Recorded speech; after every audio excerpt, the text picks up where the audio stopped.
So we do these wellness weeks 5 times per year because the goal of our program is to get you healthy and then keep you healthy. So if you have a health challenge or condition, we do recommend you meet with one of the healthcare professionals here. But once you're healthy, all you do is come to the wellness weeks. Because you come to the wellness weeks, you get exposed to 35 workshops. We do free product demonstrations every day. They're $199 value. We give you free literature, free healthy food, healthcare professionals to answer any of your questions. We have samples. And if you want to buy anything, everything's on deep discounts. So pretty good deal, right? So the only thing you need to do is get healthy, stay healthy, and come to the wellness weeks and bring somebody with you. So I also do nutritional consults every Monday. So if you have a health challenge and you want to meet with me to do a lifestyle program, I do those on Mondays. The idea is that we want to look at your lifestyle. So bring in all your medications, all your supplements, bless you, and any testing you've had done in the previous 2 years, bring that with you, and I will customize the lifestyle program for you that day. You will not need to meet with me more than a handful of times. Either you're doing the program and getting dramatic results, or you're not doing the program and you don't want to come back. It's pretty straightforward. So today I want to talk about vitamin D and also iodine for thyroid function and immune function. So here are the options we have for vitamin D. You can do 1,000 IUs in a tablet. You can do 5,000 IUs in a capsule. That's what I'm taking right now. And you can also do 10,000 IUs in a liquid dropper. So liquid, caps, tablet, I don't care which one you do, but based on your score, you should have a vitamin D test done whenever you get your blood work done. You bring that in, I can tell you how much vitamin D you'll need. Most people in Pittsburgh need at least 5,000 a day, and in the winter, 10,000. Because we're not getting outside enough, and if we are getting outside, most people use sunscreen. When you use sunscreen at a level of 15 SPF, you block 99% of your vitamin D absorption.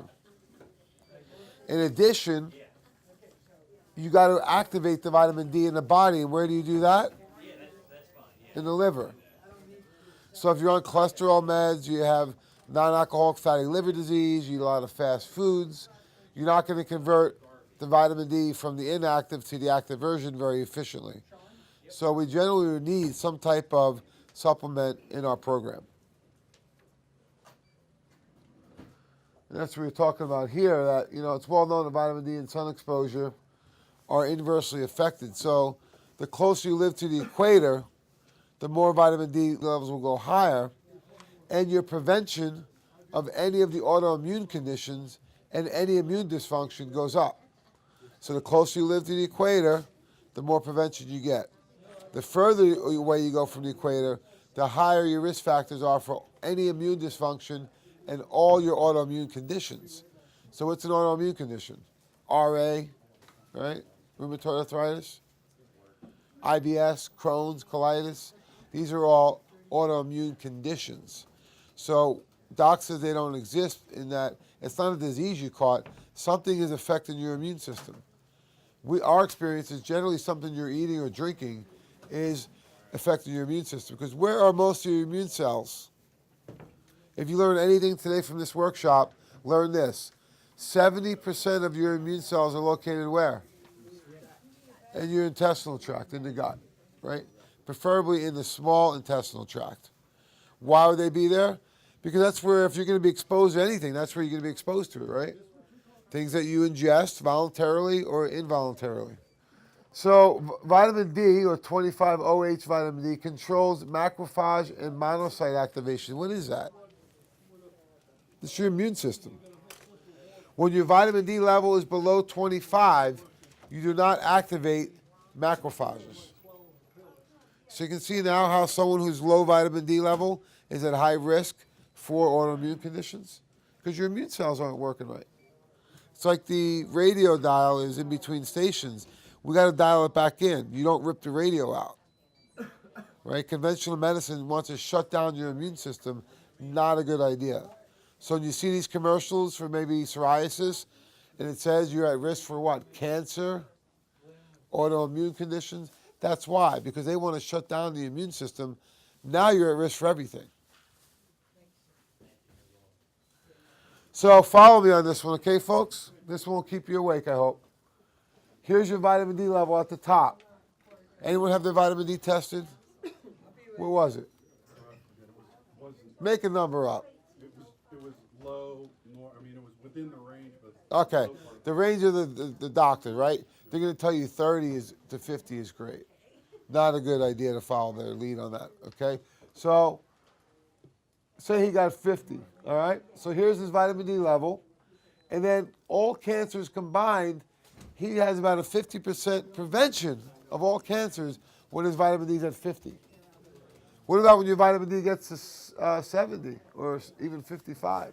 75% prevention. So you can actually prevent chronic disease when your vitamin D levels are higher. Why?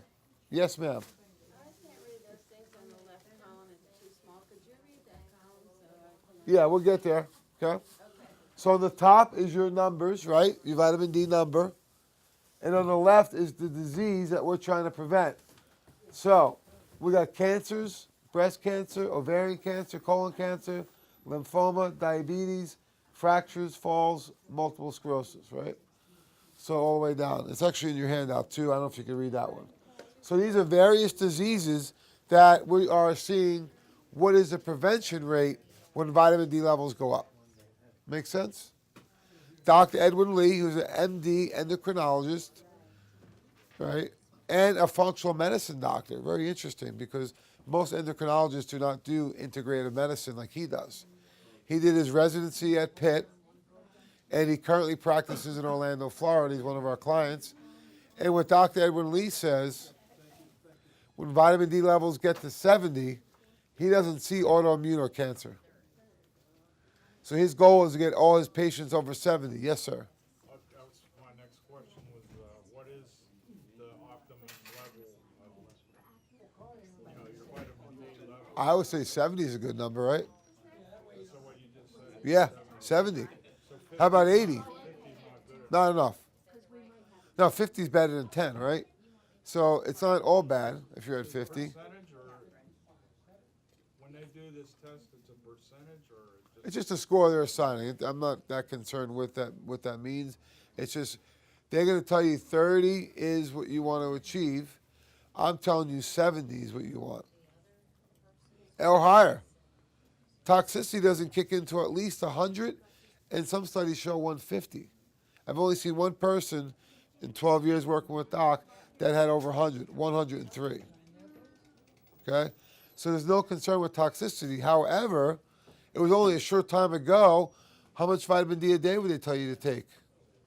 400, right? Now we're talking 10,000. What did the medical doctors give you in Pittsburgh? Anyone get vitamin D levels? Anyone get vitamin D prescription in Pittsburgh? No one here has got vitamin D prescribed to them.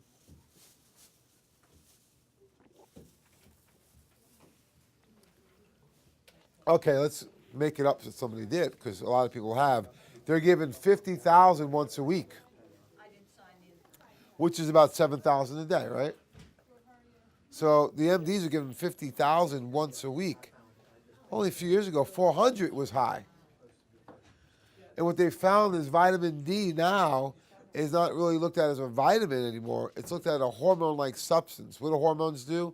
They turn things on and turn things off. Like testosterone tells your body to produce muscle, increase libido, increase strength, right? Vitamin D now is telling your immune system to work. So there's a lot of research behind vitamin D showing you that, one, you can do much higher doses than we thought previously was possible. And secondly, you need much higher levels than the 30 that they're out there promoting. Now, 30 is not bad. When you get under 25, what happens? Your immune system does not turn on, right? Remember that. Your immune system needs to be activated. So you got to look at vitamin D metabolism and tissue expression. So it's a little more technical, but look at all the cells that are activated by vitamin D. Immune, prostate, breast, colon, neurological. Oh, is anybody concerned with those? right? Because if you're a male and you live long enough, 1 out of every 2 of us will get prostate cancer.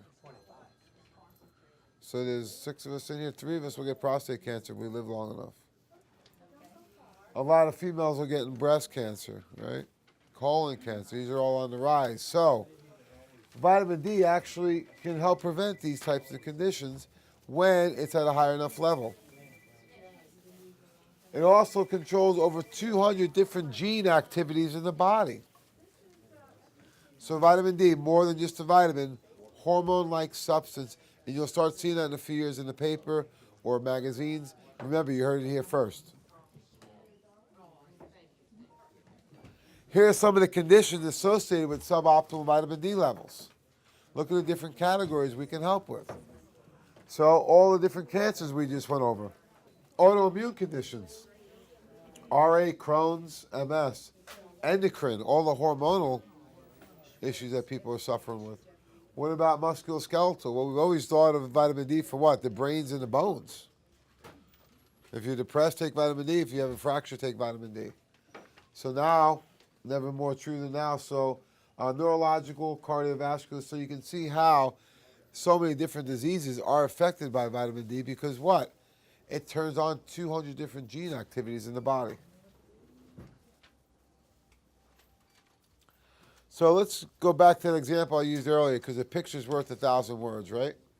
So I said the closer you get to the equator, the more you can prevent disease. The opposite is true too. The further you get away from the equator, the higher your risk factor. So this just looks at MS. So right about where we are right now is where you start getting to the high risk area, where if you're down in the Carolinas or down in Florida or Mexico, you dramatically reduce your risk. You hear people that move to Florida and suddenly they feel better? Yeah, it's right. Now I know it's a lifestyle, but it's also the sunlight. It's the activity. It's the body moving. It's the better food. So you can change how your body responds just by changing your environment. And that's an example of it. A friend of mine had scleroderma. What is scleroderma? Autoimmune. They gave him 18 months to live. So I started working with him, put him on a cleanse, had him start juicing. And his mom lived in the Panhandle of Florida. I said, you're on disability ready. Go live with your mom for 6 months and see how you do. That was 12 years ago. Yeah. He's healthy as a horse right now. Outlived the doctor's recommendation to him, which was only 18 months. And he's only on one medication, where at one time he was on a picnic basket full. So, folks, you have control of your health. It's the environment more important than the gene. How do we know this, right? So if you have a sibling, today's a bad example, it's not sunny out. But if you have a sibling and one of you stays inside, the other one goes outside and is in the sun for 3 or 4 hours, their skin's going to change color, right?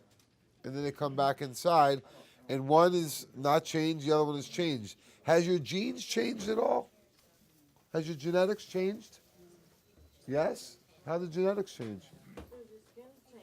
No. Yeah, the genes, you didn't change your genes. You changed the environment. Yeah, your genetics didn't change, did they? No. The environment did.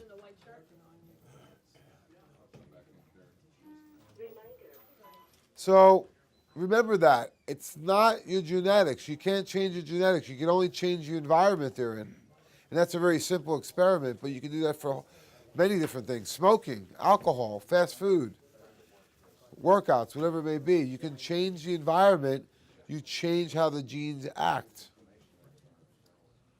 So we talked about living at the higher altitudes. Type 1 diabetes, Crohn's, living below that altitude for the first 10 years of life reduces your risk of MS by 50%. That's just where you live for the first 10 years of your life. So you get more vitamin D for the first 10 years, you will reduce your risk by 50% of MS. We've helped people with MS. And one of my clients, Conan Shaw, he's a nutritionist north of here. He has 17 or 18 documented cases of MS that he's fixed. Yep. So you look at also the MS patients given 5,000 IUs of vitamin D3, 600 milligrams of calcium for 2 years. Reduction in symptoms, no adverse events. RA and OA, so rheumatoid arthritis and osteoarthritis, right? 2 different types of arthritis. A woman consuming more than 400 IUs a day have a 40% reduction of developing these conditions. That's just 400 IUs. So you see how vitamin D can help so many different conditions out? Oh, I love this one. Yes.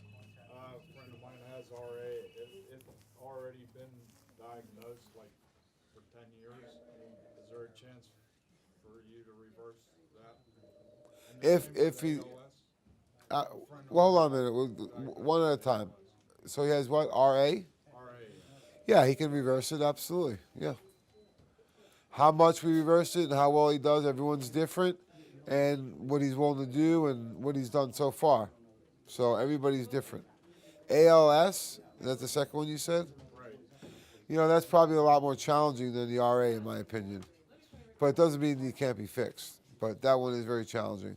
It depends on where people are, you know. If they have had something for 30 years and they haven't done what they're supposed to do, it's harder to help them. But as long as they're compliant, they will see some kind of results. How much? We don't know, but get them in here. So this is interesting because this looked at low vitamin D levels correlated with inflammation, CRP, interleukin 6. These are inflammatory markers that lead to what? Heart disease, right? Cardiovascular disease.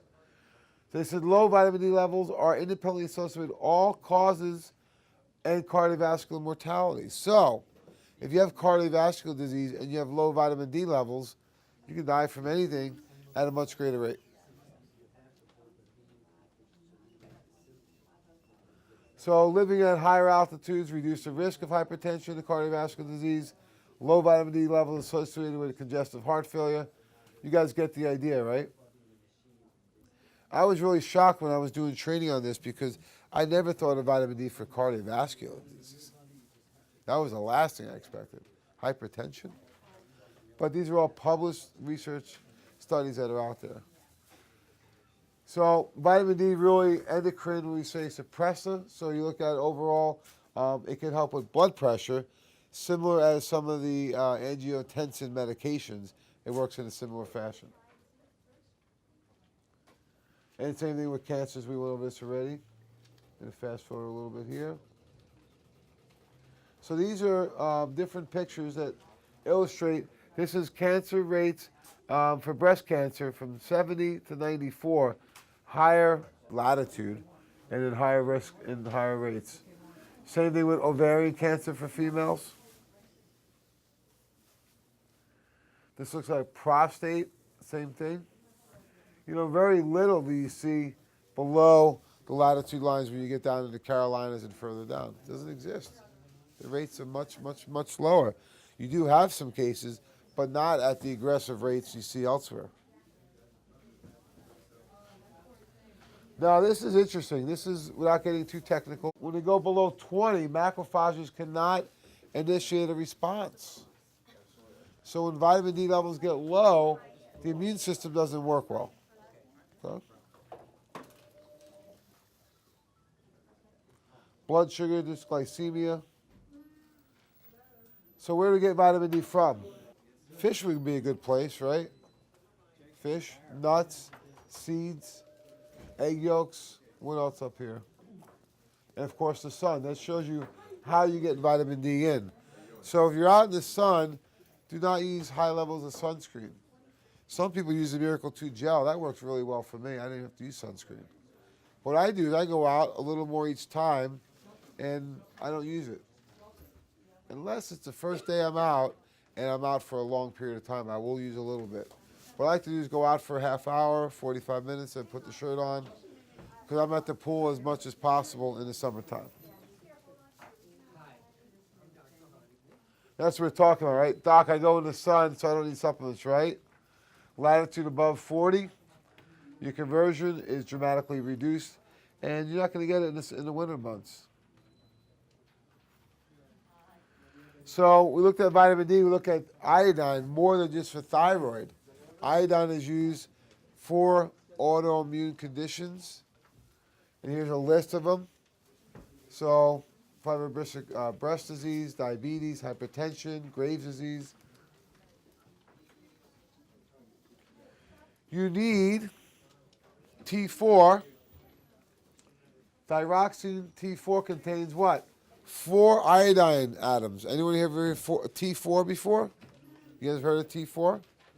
T4 is your inactive thyroid hormone. Inactive. It's like the ingredients to bake a cookie.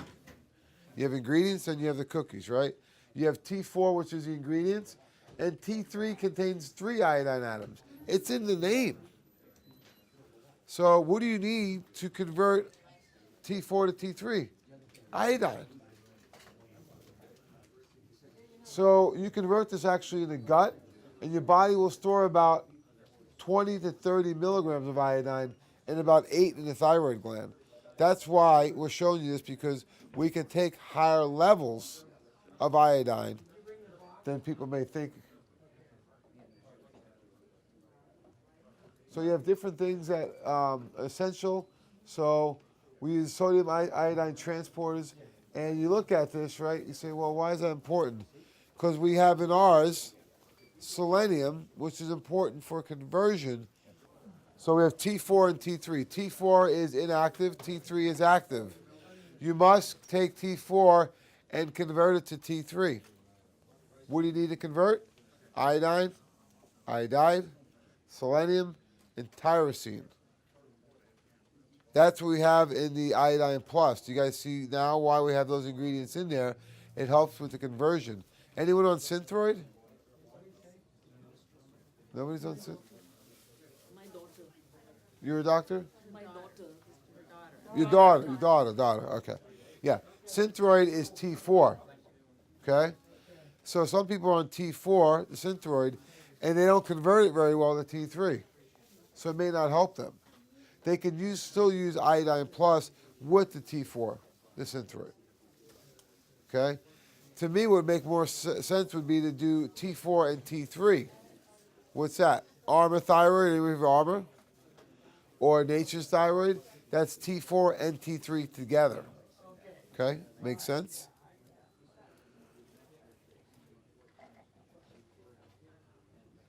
And there it is right there. T3 conversion selenium. Selenium deficiency inhibits the conversion of T4 to T3. So you need selenium to convert. So if she's not converting it well, is not doing well on it, that may be why. You need to have that ingredient in there to help convert. I know I'm going fast because of the time. But they found that increased TSH levels, what's that? Thyroid stimulating hormone, right? Are found due to iodine deficiency. Which leads to iodine deficiency, thyroid dysfunction, and ADHD. So due to time constraints, I'm going to have to cut this one a little bit short. Any questions on this at all? Yes. Can, if iodine is given and selenium, can the need for synthroid be eliminated? It could be, yeah. Yeah, absolutely, yeah. It could be, she Yeah. might just have, she has very minimal early detected hypothyroidism. Could it be because of selenium deficiency? Or Absolutely, yeah. That's why we're showing you this, yeah. what should we check the levels of selenium and iodine, or You could have just given the iodine plus. give her that? Yeah, $20 a bottle. Give it to her. Stop the synthroid and give her I'm not saying to stop the Synthroid, but if she's not getting great results on the Synthroid, add the iodine plus in. she's getting good results. Oh, she is? Okay. Yes.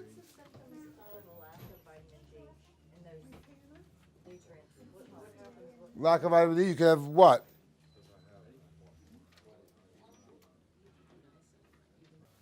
Well, there's a good start. Here are conditions associated with suboptimal vitamin D levels.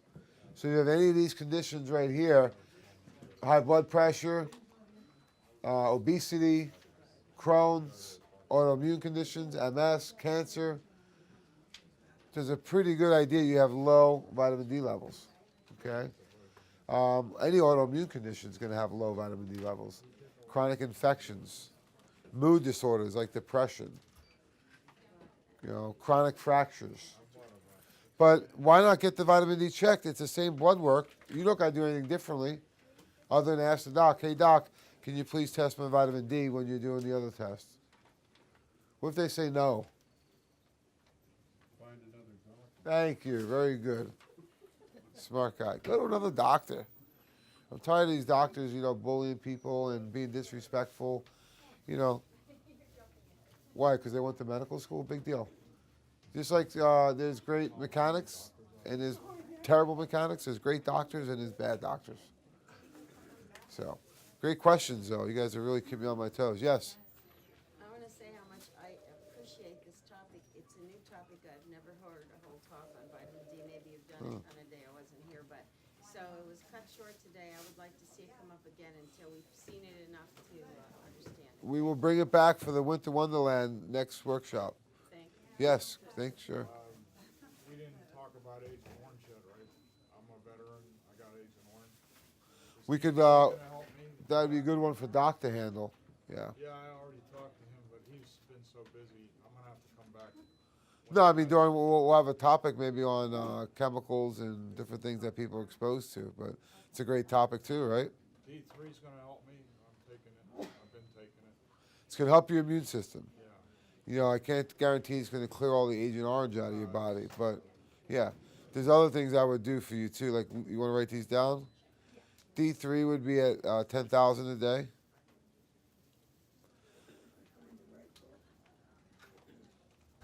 Live Clear 2. 2. That's 3 per day. 3 per day, yeah. Greens, lean greens. I got 8 and 1 greens. Good.